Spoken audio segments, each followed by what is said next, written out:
Ассалаумағалейкум. Мынау Жыра көшесі.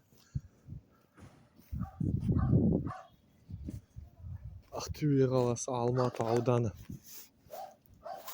Мына көшеде қар шықпайды. Бұны біз әкімдік ЖКХ-ға бардық. Былтыр қағазда жаздық. Жаңағы ЕГОВ-қа да жаздық. Қар шықпайды бұл көшеден. Көше тазартылмайды. Көшеде освещение мүлдем айтпай ақ қояйық. Сосын мына жол биік. Жол биік болғаннан кейін мына қарлар, еріген қарлар аулаға кіреді. Аулада септик толтырады. Сосын бұл көшенің бір жағы тұйық. Тұйық дегенде бітеу.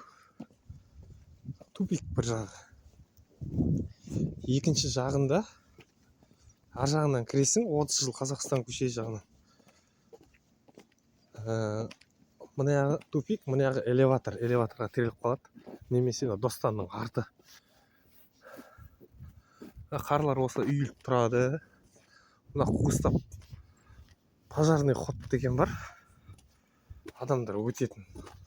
Бұл пожарный ходтың қары сондай биік деген. Бұл жылда сол терезеге келіп тұр. Көрдіңіздер ме?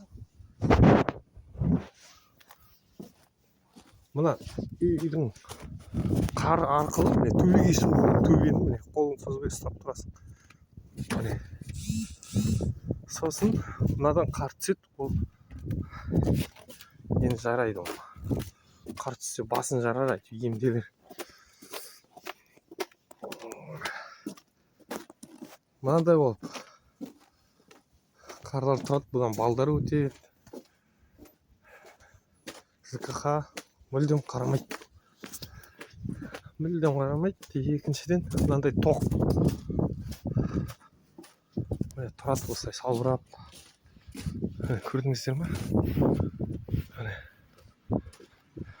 Ненің кабелі екен белгісіз. Мынадан шықсаң, Достан. Сауда үйі. Бұл Ерназар көшесі. Бұл Ерназар көшесінің жаяу жүргіншілер жолы да тазартылмайды. Мүлдем Алматы ауданы мүлдем бардақ. Мүлдем тазартылмайды десем, мына суаға. Бұл жаяу жүргіншілер жүретін жол. Көрдіңіздер ме? Қыстай тазартылған жоқ. Бұл ауданның өзі депутаты бар ма? Кімге айту керек? Жалпы осылай.